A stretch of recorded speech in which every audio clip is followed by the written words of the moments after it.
माफी के लिए क्षमा चाहती हूं। आप सबको मेरा नमस्कार। और 9 साल का क्योंकि जश्न मोदी सरकार बना रही है तो जरूरी है कि आईना भी दिखाया जाता रहे। नरेंद्र मोदी जी ने वो कीर्तिमान स्थापित किया है जो इस देश के 14 प्रधानमंत्री उनसे पहले नहीं कर पाए हैं। इस देश के 14 प्रधानमंत्रियों ने कुल मिलाकर मात्र 55 लाख करोड़ रुपए का कर्जा लिया। 67 साल में 14 प्रधानमंत्रियों ने कुल 55 लाख करोड़ का कब्जा लिया। और हर बार रेस में आगे रहने की चाहत वाले नरेंद्र मोदी जी ने पिछले 9 साल में हिंदुस्तान का कर्जा तिगुना कर दिया। 100 लाख करोड़ रुपए से ज्यादा का कर्जा उन्होंने मात्र 9 साल में ले लिया। कहां 67 साल में 55 लाख करोड़ लिया गया था। तो एक नया कीर्तिमान उन्होंने वो स्थापित किया जो इस देश के 14 और प्रधानमंत्री नहीं कर पाए। सिंपल तौर पे बता दूं, अगर इस समय, इस वक्त, इस सेकंड पर एक बच्चा इस देश में पैदा हो रहा है तो उसके सिर पर भी 1,20,000 रुपए का कर्जा लादने का काम मोदी सरकार ने पिछले 9 साल में किया है। और अगर और सिंपली बोलने पर आ जाऊं तो हर सेकंड इस सरकार ने 4 लाख रुपए का कर्जा लिया है।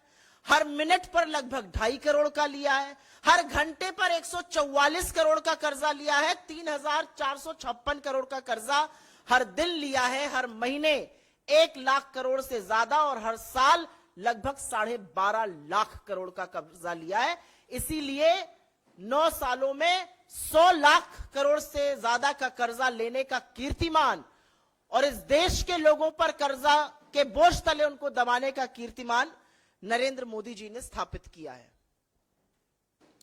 आप इनसे कोई भी सवाल पूछिए, बाकी देशों की बात करते हैं तो उस पर भी आईना दिखाना जरूरी है। भारत का डेट टू जीडीपी रेशियो, मतलब कर्ज और जीडीपी का जो अनुपात होता है, जो रेशियो होता है, वो 84% पर है इस समय। और हमारे तरह की जो इमर्जिंग मार्केट इकोनॉमीज हैं या प्रगतिशील डेवलपिंग इकोनॉमीज जिनको कहते हैं, उनका औसतन ये रेशियो 64.5% पे है। हमारा 84% पर है, उनका 64.5% पे है, 64.5% पर। एक समस्या और भी है, जब आपका ऋण 155 लाख करोड़ हो जाता है तो उस पर आपको ब्याज भी चुकाना पड़ता है। हर साल 11 लाख करोड़ तो सिर्फ ब्याज चुकाने में, मतलब इंटरेस्ट पेमेंट में दिया जा रहा है। 11 लाख करोड़। उससे कितने आईआईटीज, कितने एम्स बन सकते हैं, कितने लोगों का इलाज हो सकता है, कितने बच्चे कुपोषित होने से बच सकते हैं, कितनी मिड डे स्कीम्स चल सकती हैं, इसका अनुमान ही नहीं लगाया जा सकता है। 11 लाख करोड़ सिर्फ इस डेट की सर्विसिंग में, जिसको इंटरेस्ट पेमेंट कहते हैं, होता है।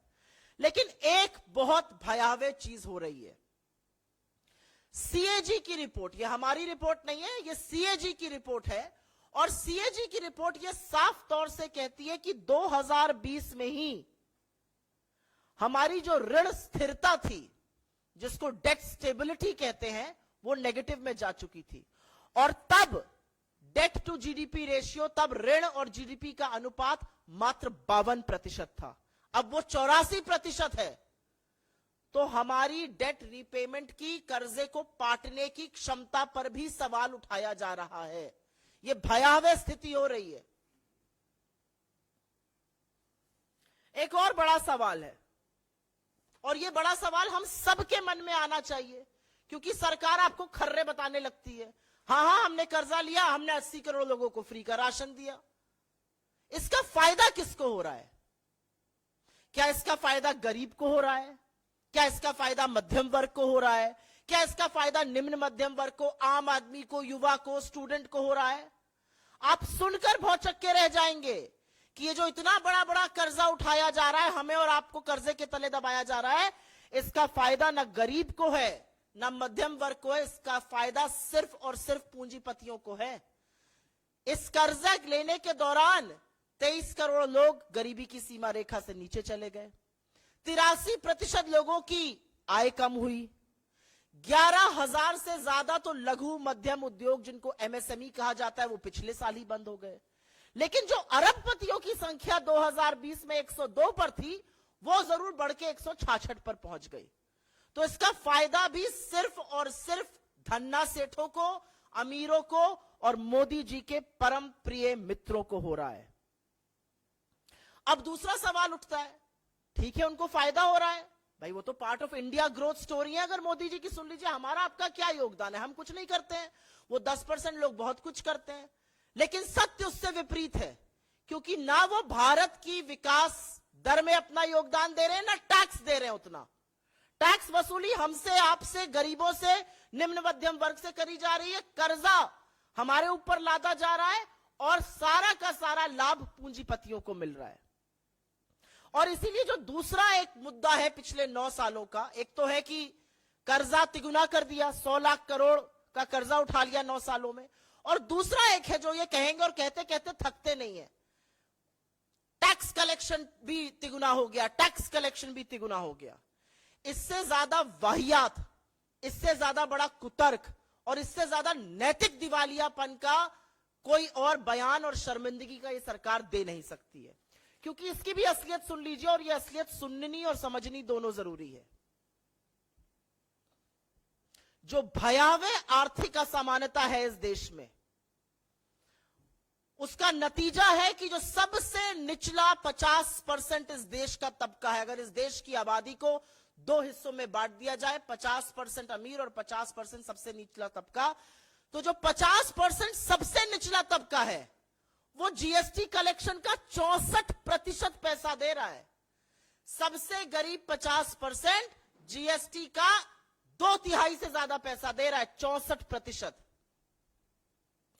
मध्यम वर्ग 40% जीएसटी का पैसा दे रहा है।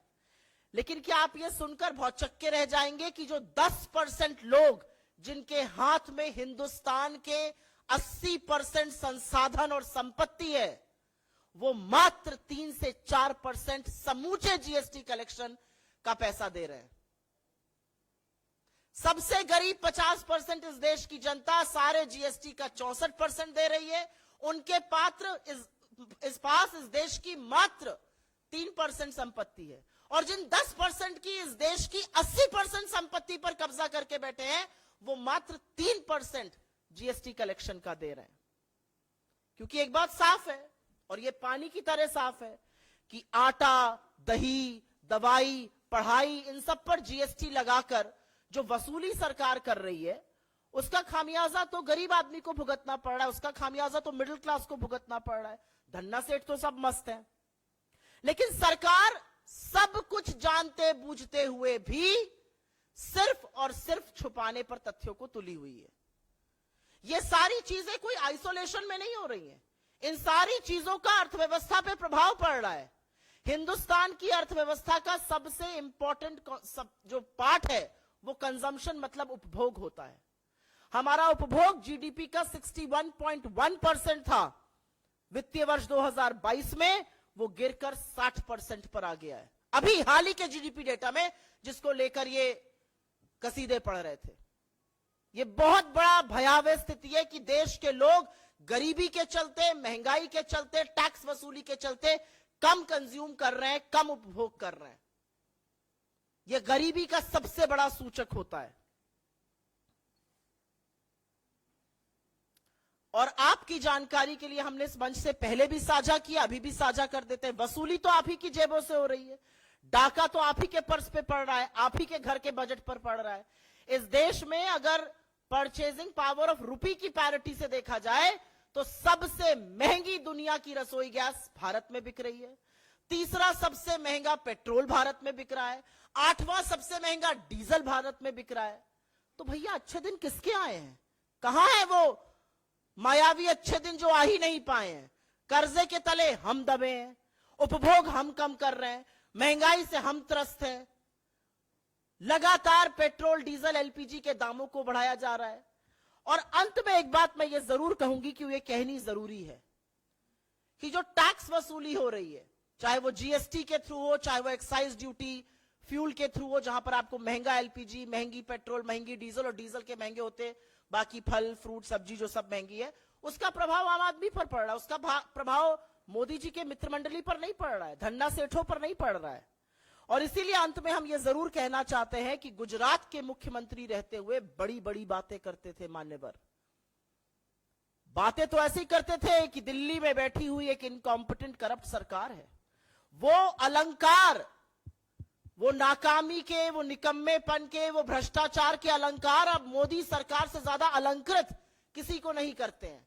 और इसीलिए हम इस मंच से मांग करते हैं कि इस देश को कर्जे के तरह दबाने के लिए, इस देश में टैक्स वसूली के चलते, इस देश में जो आर्थिक असमानता बढ़ी है, जो अर्थव्यवस्था पूरी तरह से ध्वस्त हो चुकी है, जो ना आप सुर्खियों से ठीक कर सकते हैं, ना आप व्हाट्सएप फॉरवर्ड से ठीक कर सकते हैं, उसको ठीक करने के लिए तो आपको आर्थिक प्रबंधन पर ध्यान देना होगा। लेकिन इस मंच से हम एक श्वेत पत्र की मांग करते हैं, क्योंकि भयावह स्थिति भारत की इकोनॉमी की है और उसका जवाब जरूर मिलना चाहिए। I will very briefly make a statement in English on this. This is an extremely important matter and should be a matter of public discourse. Mr. Modi has done the unthinkable. 14 Indian prime ministers before him in the last 67 years amounted to a debt burden of only 55 lakh crore rupees. Mr. Modi in the last 9 years has trebled India's debt burden. Not doubled it, but trebled India's debt burden to 155 lakh crore rupees. He himself in the last 9 years has amassed a debt burden of 100 lakh crore rupees. A child being born at this second is bearing a debt burden of 1,20,000 rupees. This government is borrowing 4 lakh rupees every second. This government is borrowing almost 2.5 crore rupees every minute. And that has amounted to 100 lakh crore rupees in the last 9 years. That's the kind of debt burden that we are reeling under. And each time you show them the mirror, they will talk about foreign economies. They will talk about other countries. So let's show them the mirror once again. India's debt to GDP ratio is at a massive 84%. For emerging market economies, for developing economies, an average debt to GDP ratio is at 64.5%. Why is our debt ratio so alarming? And let me also tell you, 11 lakh crore rupees, 11 lakh crore rupees are being paid as interest to service this debt. And according to the CAG's own report, debt burden may become an issue going forward. According to the CAG, India's debt to GDP ratio in 2020 was at 52%. That has gone up to 84%. In 2020, our debt servicing capacity had turned negative. So imagine where would it be now. I also want to raise a very important question. Who is benefiting from this high debt? Is it India's poor? Is it India's middle class? Is it people like you and me? Is it the service class? Are these the students? No. Because 23 crore people in India are reeling under the below poverty line. 83% of Indians have seen their incomes go down. 11,000 MSMEs have shut in the last 1 year alone. And that's a constant trend. But the number of billionaires in India has certainly gone up from 102 in 2020 to 166 in 2022. And they are the biggest beneficiaries of this debt. But are they playing their role in the India story? Are they servicing? Are they paying higher taxes? And you will be shocked to know that the truth is contrary to that. India's middle class, India's poor are saddled with debt burden that has trebled. But they are also saddled with higher taxes. The bottom 50% of India's population is paying 64% of the GST collected. Bottom 50% of the population paying 64% of all GST collection. You know how much wealth of India rests with the bottom 50% of the population? 3%. The bottom 50% of India has 3% of the country's wealth but are paying 64% GST taxes.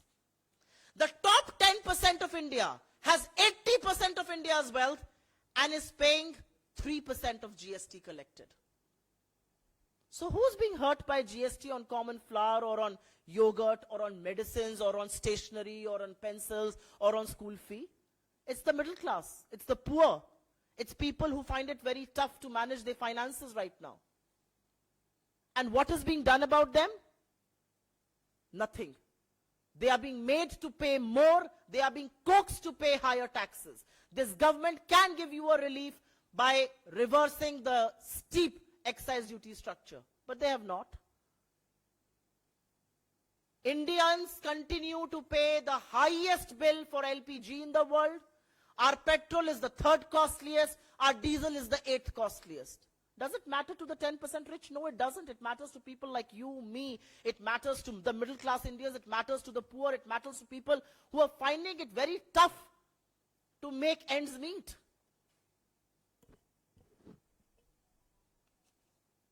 The only thing that we say from this platform is that Mr. Modi, as Chief Minister of Gujarat, used to call the central government incompetent, inefficient, and corrupt. And I think those three adjectives fit the Modi government, and Mr. Modi no better than any other. Because economic mismanagement of this government has resulted in a ruined Indian economy. It has resulted in high prices. It has resulted in high inflation. It has resulted in high unemployment. And it has now resulted in massive debt burden that the country is facing. And so, I will only say that Indian economy cannot be managed by managing headlines. Indian economy can also not be managed by WhatsApp forwards. Indian economy will have to be managed by sound economic managers who don't want to hog the limelight, who want to do the work and fix the Indian economy and ensure that prosperity reaches every part of India. In the end, from this platform, we demand that a white paper be released on the Indian economy by the government, because the fault lines are only getting deeper. We will first take questions on suo motu, please. Ji, sir.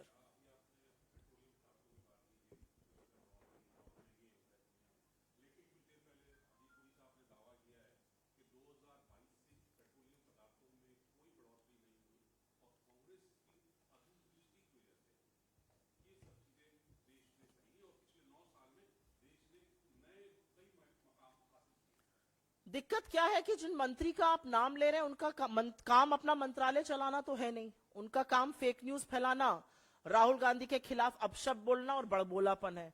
अगर अपना ध्यान थोड़ा सा मंत्रालय पर देते तो वो इस तरह का झूठ ना बोलते. और मैं बताती हूं क्यों. कच्चे तेल का औसतन दाम भारत में 2014 से यूक्रेन का युद्ध शुरू होने से पहले $65 था. 65.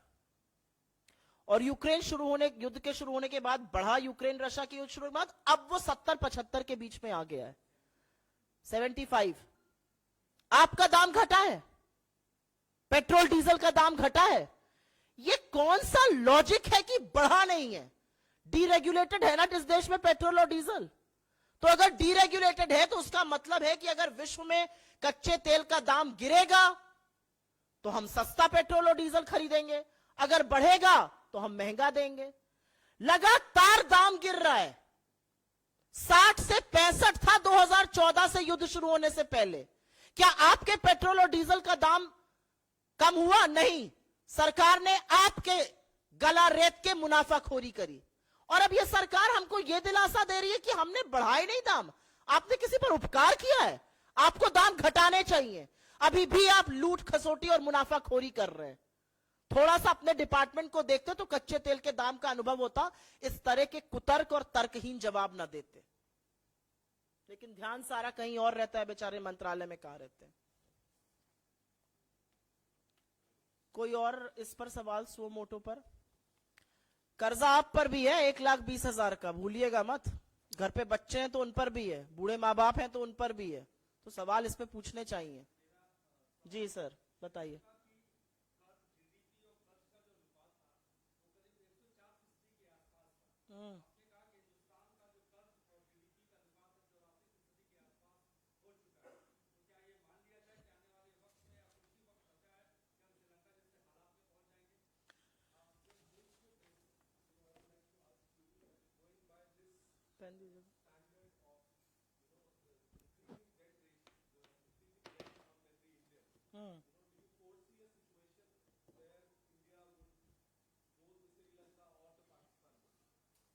No, I'm not going to sit here and say that we can go the India and we can go the Sri Lanka and Pakistan way. I think I'm coming to that. I think the fundamentals of our economy are strong. They need to be strengthened. I don't think I'm going to sit here and do rumor mongering. But yes, I will say that while the fundamentals are strong, perhaps we have a consumption story. We have an India which will spend if you put money in their hands. But the reality also is that in the last 9 years, there has been no focus on economic management. The mainstay of the Indian economy is consumption. Any government should lose sleep if consumption begins to falter, and that's what is happening.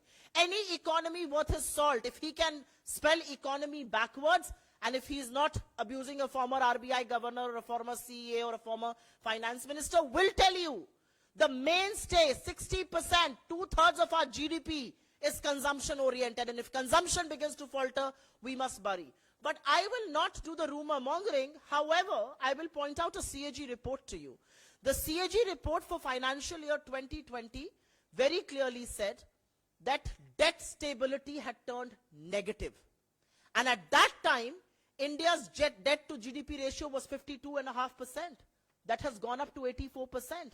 Questions will be raised on can we service this debt. और मैं इसको हिंदी में भी बोलूंगी. और हिंदी में बोलना इसलिए जरूरी है, मैं नहीं सोचती कि भारत की हालत श्रीलंका या पाकिस्तान जैसी बदहाल होगी. मुझे लगता है कि जो जड़ें हैं हमारी अर्थव्यवस्था की वो मजबूत है. उसको लगातार क्षण क्षण चीर करने का काम मोदी सरकार ने पुरजोर तरीके से किया है. अर्थव्यवस्था को ध्वस्त करने का, बदहाल करने का पूरी तरह से काम किया गया, क्योंकि वो प्राथमिकता ही नहीं है. लेकिन आपको मैं सीएजी की ही रिपोर्ट का हवाला देकर यह बताना चाहती हूं कि सीएजी ने ऋण स्थिरता को नेगेटिव करार दे दिया था वित्तीय वर्ष 2020 में, जब डेट टू जीडीपी रेशियो मात्र 52% था. आज वो डेट टू जीडीपी रेशियो अगर 84% हो गया है, तो भारत की ऋण चुकाने की क्षमता पर संदेह, संशय और सवाल उठना लाजमी है. सरकार को इसका ध्यान देना चाहिए. लेकिन ध्यान देने के बजाय एक प्रेस कॉन्फ्रेंस करेंगे और उस प्रेस कॉन्फ्रेंस में क्या कहेंगे? हमने दाम बढ़ाया नहीं. प्रभु, आपको दाम घटाना है. विश्व में आधे दाम पर बिक रहा है पेट्रोल डीजल, हम दुगने पर खरीद रहे हैं. दुनिया की सबसे महंगी रसोई गैस देश में बिक रही है. 4.5 करोड़ से ज्यादा लाभार्थी अपना सिलेंडर दोबारा नहीं बढ़ा पा रहे हैं, और इनसे 9 साल का हिसाब मांगो तो क्या रोना रोते हैं. क्या कोई कहेंगे कल आप हमने उज्ज्वला दिया, उज्ज्वला दिया. अरे भैया, उज्ज्वला के कितने लोग दोबारा से सिलेंडर भरा पा रहे हैं, यह भी तो पता कर लीजिए. यह असलियत है सरकार की. जी,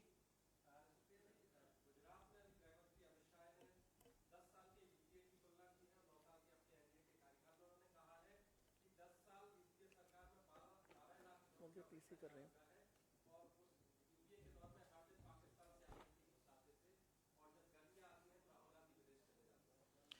देखिए, गृह मंत्री अमित शाह को 2-3 बातों का जवाब देना चाहिए. आपका सवाल का जवाब मैं जरूर दूंगी. गृह मंत्री अमित शाह गुजरात घूम रहे हैं, उनको मणिपुर में होना चाहिए. धू धू करके जल रहा है मणिपुर. वहां क्या पर्यटन करने गए थे? इस देश के गृह मंत्री हैं. गोलीबारी होती है मिजोरम और असम में और वो चुपचाप बैठे रहते हैं.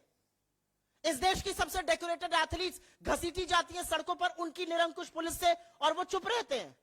क्या बात करते हैं आप लोग? गृह मंत्री अमित शाह गुजरात पर्यटन पर गए या मणिपुर पर्यटन पर गए थे? और गृह मंत्री अमित शाह से मेरा पलटकर सवाल है, आतंकियों की बात करने का ना अब आपको और आपके आका को जरा सा भी नैतिक अधिकार नहीं है. और इसलिए नहीं है क्योंकि 1 महीने से कम समय में 2 आतंकी वारदातें हुई इस देश में. पुंछ में हमारे 5 जाबाज शहीद हुए और राजौरी में हमारे 5 जाबाज शहीद हुए. आपने एक श्रद्धांजलि, एक संवेदना, एक शब्द सुना गृह मंत्री और प्रधानमंत्री से? प्रधानमंत्री को क्या लगता है हमारे जाबाज शहीद होंगे, आतंकी हमले में शहीद होंगे, उसकी जिम्मेदारी टेरर ऑर्गेनाइजेशंस ले रही हैं, और प्रधानमंत्री के मुंह से एक शब्द नहीं फूटता है? तो उससे क्या आतंक नहीं हो रहा है? गृह मंत्री पहले इन बातों का जवाब दे. शर्म आनी चाहिए. अगर कोई और होता तो अपने पद से अभी तक रिजाइन कर दिया होता. सारे सरकार को और सारे समाज को पता है कि बृजभूषण शरण सिंह को कौन बचा रहा है, और उनको बचाने वाले अमित शाह और नरेंद्र मोदी हैं.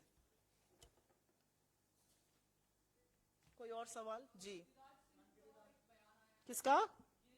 जी,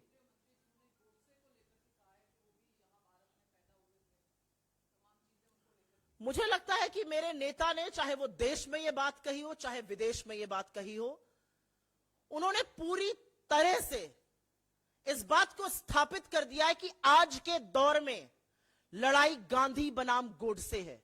आप गिरिराज सिंह का नाम बता रही हैं, कल पूर्व मुख्यमंत्री भी यही बोल रहे थे कि गोडसे बड़े भारत के वीर सपूत हैं। कौन से वीर सपूत हैं गोडसे? लगाए ये लोग गोडसे जिंदाबाद का नारा अगर इतने वीर हैं।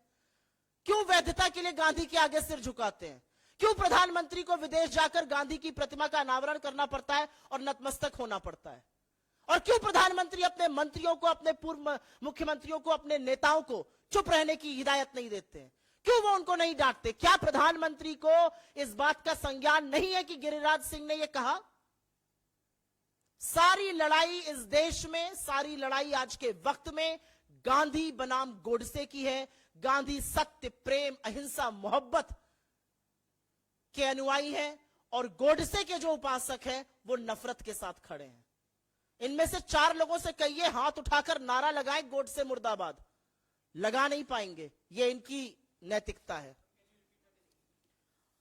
I think as Rahul ji has said, whether it is in India or overseas, the contest in ideologies today is the contest between Gandhi and Godse. Gandhi represents all that is good within us, in our society, whether it is truth, whether it's non-violence, or whether it is love. And Godse stands for violence, he stands for hatred, he stands for lies. And which is why the question, why do people from the BJP, why do senior leaders from the BJP, whether it's a Giriraj Singh or the former Chief Minister of Uttarakhand, go on glorifying Godse? And why does Mr. Modi not take cognizance of this? Mr. Modi, whether in India or overseas, eventually has to find legitimacy by Gandhi and Gandhi alone. And which is why you don't see him going and inaugurating statues of Godse. He goes and bows before Gandhi because Gandhi is the biggest apostle of peace, love, and humanity. And the war of our times is between Godse and Gandhi. We know who's standing with Godse because we are certainly standing steadfastly with Gandhi. जी,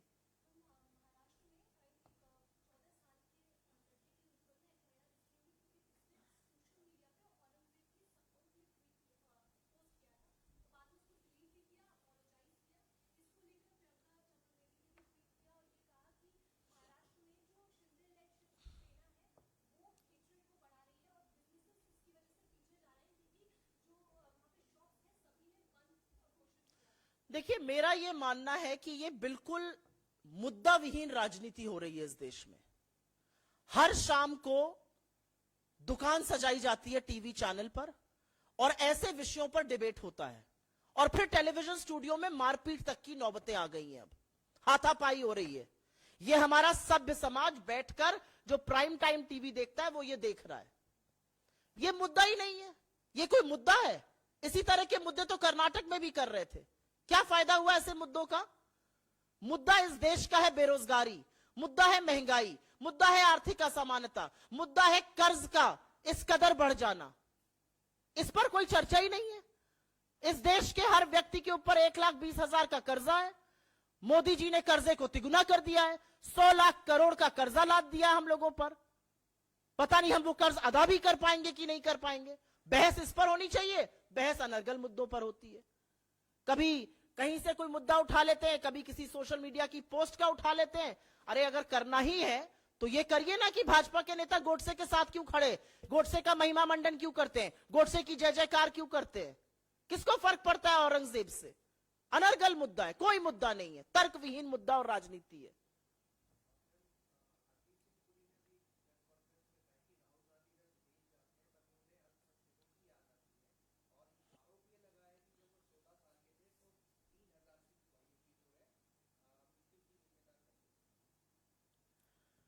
क्योंकि आपने नाम लेके उनका सवाल पूछा है तो मैं नाम ही लेकर जवाब भी दे देती हूं। इस सरकार के कुछ मंत्री हैं, उसमें से एक हरदीप पुरी भी हैं। प्रवक्ता तो हैं ही, सांसद तो हैं ही, बड़े बड़े मंत्री। उनका अपने कोई उपयोगिता तो देखिए है नहीं सरकार में। सरकार 1.5 लोग चला रहे हैं, पार्टी भी 1.5 लोग चलाते हैं, तो इनकी कोई रेलेवेंसी नहीं है। ये बेचारे क्या करेंगे?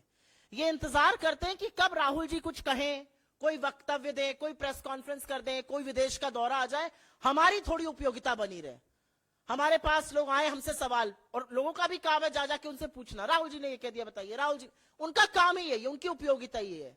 और इसीलिए मैं उनको 2 रुपल्ली का ट्रोल कहती हूं। अच्छा नहीं लगता कहते हुए, मंत्री है भारत सरकार में, लेकिन इसीलिए कहती हूं। उनको चिंता होनी चाहिए कि पेट्रोल डीजल इतना महंगा क्यों है, उनको चिंता होनी चाहिए कि रसोई गैस सबसे महंगे दाम पर क्यों बिक रही है विश्व में। उनको चिंता क्या है? राहुल जी ने क्या कह दिया। राहुल जी को चिंता विदेश में या देश में रहकर होती है, गरीबों की होती है, युवाओं की होती है, किसानों की होती है, ट्रक ड्राइवर की होती है, मलिन बस्ती में रहने वाले लोगों की होती है, जिनकी चिंता आपको नहीं होती। आपको चिंता सिर्फ और सिर्फ एक आदमी की है। अब मुझसे यहां क्या कहलवाएंगे? एक मित्र जो मंत्रिमंडल पे भारी है, उसी की चिंता में सारी सरकार मस्त है।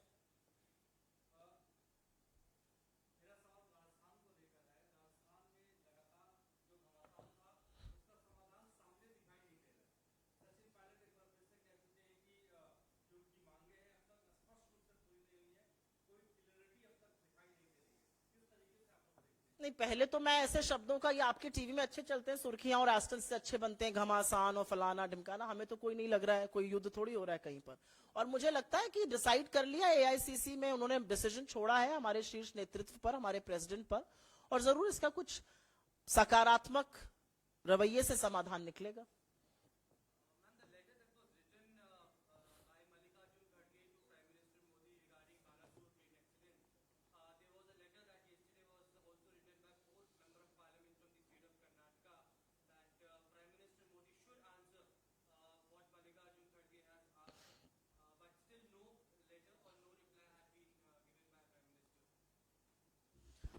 I'm glad you asked me this question.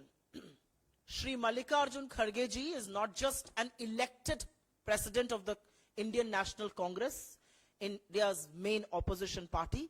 He also happens to be the leader of opposition in the Rajya Sabha. And one expects that in an electoral parliamentary democracy like ours, when Shri Kharge ji writes a letter to the Prime Minister on an issue as grave and as serious as a rail accident which has resulted in the death of 288 Indians, a reply will come from the Prime Minister. Instead, 4 MPs, one of them who was fiddling with an exit door, one of them who was talking about monkeys, choose to reply. Who are you? आप कौन है? आपसे किसी ने सवाल का जवाब मांगा है? आपको रेल का राह आता है? आप कौन है? चिट्ठी प्रधानमंत्री को लिखी गई है. The letter has been addressed to the Prime Minister, and what Kharge ji has said has been validated not just by 2 CAG reports, but by the Parliamentary Standing Committee and by the own senior official of the railway, the Southwest Rail official's letter. And so the question is that after a tragic accident where accountability should be fixed, where the Prime Minister should have addressed the nation, where the Prime Minister needs to take onus, where the Railway Minister should have been given marching orders, you have these 3 flunkies writing a letter. Who are they? The letter has been written to the Prime Minister of this country by the leader of the opposition in the Rajya Sabha and by the President of the Indian National Congress. Has Mr. Modi even received the letter? Is there an acceptance? Is there an acknowledgement that he has received the letter? Does he plan to respond to that letter? Because it's a very detailed letter, and he also writes it in his capacity of being a former railway minister. This is exactly how the government is running, and which is why we are where we are. And let me tell you, my friend, I say with a lot of caution, we must take the rail accident seriously. We cannot have another repetition of the kind that we saw in Balasore. मैं इसका हिंदी में भी जवाब दे देती हूं. श्री खड़गे जी ने जो प्रधानमंत्री को 11 सूत्रों का एक पत्र लिखा, वो सिर्फ भारतीय राष्ट्रीय कांग्रेस के अध्यक्ष की हैसियत से ही नहीं, वो लीडर ऑफ ऑपोजिशन भी हैं, वो नेता प्रतिपक्ष भी हैं राज्यसभा में, एक पूर्व रेल मंत्री हैं. और इतनी भयावह त्रासदी पर, जहां पर 288 लोगों की मौत हो गई, उन्होंने कुछ सुझाव दिए, एक पत्र लिखा, और उनकी जो लिखी हुई बातें हैं उसका वैलिडेशन, उसकी पुष्टि 2 सीएजी की रिपोर्ट, पार्लियामेंट की स्टैंडिंग कमेटी की report, south west regional rail के जो प्रबंधक हैं उनका खत, सब उसकी पुष्टि करते हैं। लेकिन प्रधानमंत्री महोदय की तरफ से कोई जवाब नहीं आया। क्या उनको वो चिट्ठी मिली नहीं? और ये कौन 4 लोग हैं? एक तो इसमें से हवाई जहाज में बैठ के हवाई जहाज का एग्जिट डोर खोलने की कोशिश करते हैं। ये कौन लोग हैं? इनको किसने हक दिया कि ये चिट्ठी लिखे? अरे चिट्ठी प्रधानमंत्री को, या तो ये 4 लोग अपने आप को प्रधानमंत्री कैंडिडेट समझ रहे हैं, तो बड़ी भयावह स्थिति है भैया। मोदी जी समझ लें कौन अपने आप को प्रधानमंत्री कैंडिडेट समझ रहा है इनकी पार्टी में। चिट्ठी प्रधानमंत्री को लिखी गई है, जवाब उनके यहां से आना चाहिए। फुदक फुदक के ये 4 लोग जवाब दे रहे। कौन है भैया आप? किसने आपसे जवाब मांगा है? क्या पता है आपको रेल के बारे में? शांति से बैठ जाइए। अध्यक्ष ने चिट्ठी लिखी है, नेता प्रतिपक्ष ने चिट्ठी लिखी है। पार्लियामेंट्री डेमोक्रेसी में, हमारी लोकतंत्र की प्रणाली में जवाब तो प्रधानमंत्री के पास से आना चाहिए। असल में तो 288 लोगों की मौत के बाद कोई नैतिक हक नहीं है रेल मंत्री को अपने पद पर बने रहने का। प्रधानमंत्री एक शब्द नहीं बोलते, वहां जाकर कैमरा पर, फोन पर पिलर पकड़ के बात करते हैं। ये ऐसे देश चलता है और इसीलिए देश का ये हाल है जो हो गया है। धन्यवाद बहुत बहुत आप सबका।